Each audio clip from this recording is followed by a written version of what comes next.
As Zimbabwe gears up for the March 26th by-elections, the ugly head of political intolerance is taking centre stage.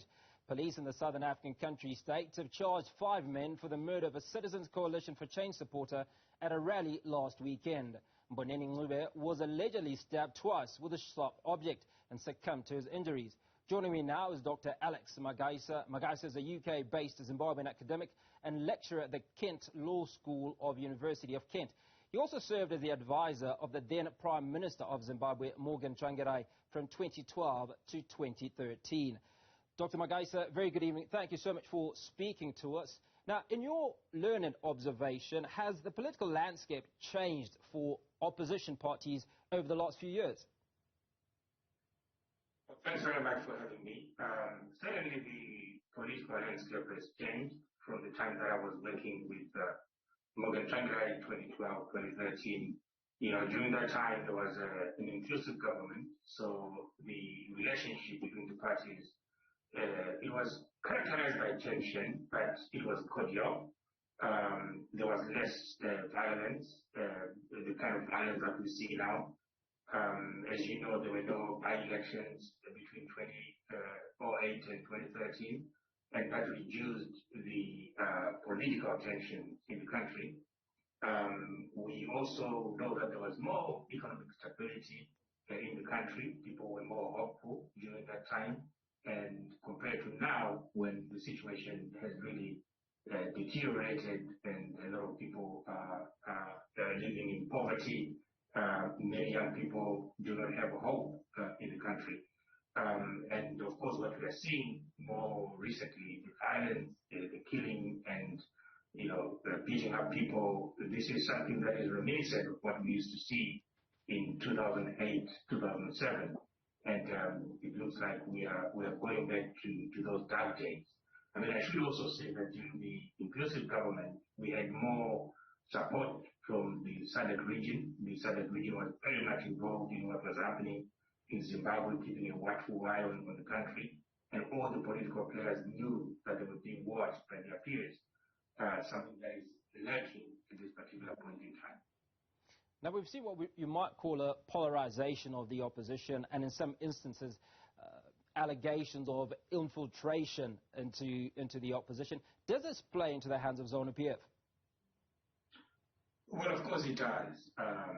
The opposition always struggles with the machinations of ZANU-PF. You have to understand that one of the biggest handicaps in Zimbabwe is the confession between the party and the state, the confession between ZANU-PF and the state. And so ZANU-PF really uses the apparatus of the state, the coercive machinery of the state, the intelligence services, and so their ability to infiltrate and cause division into opposition is really high.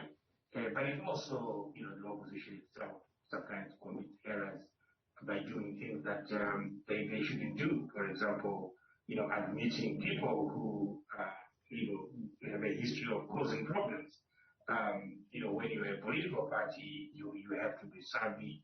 You have to be security conscious. You have to understand who you are dealing with, and you can't continue to do the same things over and over again and hope for a different result. So yeah, ZANU-PF takes advantage of sometimes the loopholes that they see in the opposition and the behavior that they see, such as admitting people who have a history of causing instability, a history of causing problems for the opposition.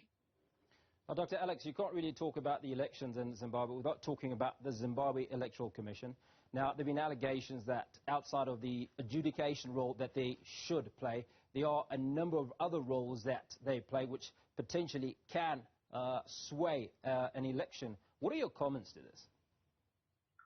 Well, the Zimbabwe Electoral Commission, like any electoral commission, is an important political referee.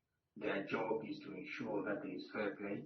Their job is to ensure that everybody has a fair chance and that the electoral process is credible.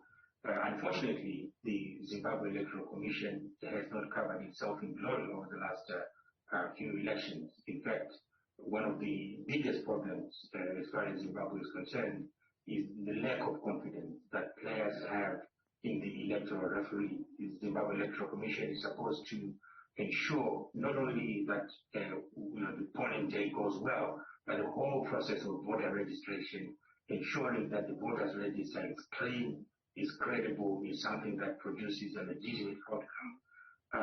The Zimbabwe Electoral Commission is supposed to, like I said, instill confidence in the entire process and act in a way that produces that confidence. Unfortunately, the Zimbabwe Electoral Commission has not shown itself to be an impartial player, has not shown itself to be an efficient player. It is heavily militarized, something that they have admitted themselves that they have, staff from the military, they are using staff from the intelligence services. All that doesn't give much confidence in the process, unfortunately. Now, in your Big Saturday Read article of February 26, you speak of a need for a political party to have a political story. Quickly define this for us, and if the major political parties do have a political story. Well, that was me trying to simplify the notion of ideology. When people elites talk about ideology, they talk about it in such esoteric terms, which is very difficult for people to appreciate. And my Big Saturday Read is designed to ensure that everybody understands what this is all about. And ideology is the story that a political party has, an organization has, the values, the principles, the ideas that drive their policies. And so I was urging the political parties in Zimbabwe, and in particular the opposition political parties, to really develop a solid political story that they are able to sell to the people, because that is what gains them vote. It is the ideas, it is the policies that make people understand what they are about and how they are different from the ruling party. I think that there's a way to go. Our politics is still very much personality-based, but I think that we need to change that and push more to ensure that we have more ideas, more policy-based politics, and people debate these ideas instead of debating personalities. So I hope that we can do more of that going forward. We have by-elections coming in a few weeks' time, but we have a bigger election coming in 2023. And hopefully political parties will be able to develop these stories, these political stories, their ideologies that they can sell to the people and persuade them to join them. Now, very quickly, you mentioned SADC and the fact that during the time that you were in office, era of 2008, there was less political violence because SADC was playing the big brother role, if you were, watching over what was going on in Zimbabwe. But we've noticed in the last few months, certainly with what's happened in Mozambique, what's happened in Eswatini, that SADC has been slow to act. What are your thoughts around what SADC should be doing or what their mandate is? Yeah, Zimbabwe had a messy and a violent election in 2008.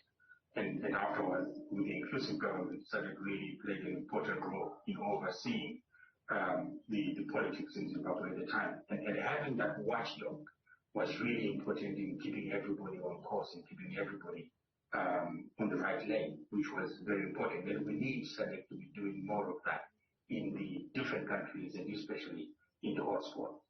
I think that SADC under the previous, I'm sorry to say, the previous Secretary General or Executive Secretary really performed very poorly. And in particular, in connection with Zimbabwe, I think Dr. Tax showed herself to be very partisan, towards the ruling party. She seemed to be more involved in the internal affairs of the countries, and I thought that was very disappointing. I'm hoping that, SADC under the new regime, hopefully, will be more proactive. It needs to be, because that is its role. I look at ECOWAS, the Economic Community of West African States. It does a much better job. It's more proactive. It's more robust in its response to issues happening in the different countries. We need more of that from SADC. It has to be an organization for the people of South Africa, of Zimbabwe, of Eswatini, Botswana, and many other countries, and not for the leaders. At the moment, it's behaving more like a trade union of leaders as opposed to an organization that represents the interests of the ordinary people. Dr. Alex Magaisa, I certainly appreciate your time this evening. Thank you for speaking to us. Dr. Alex Magaisa, Zimbabwean academic and lecturer at the Kent Law School of the University of Kent.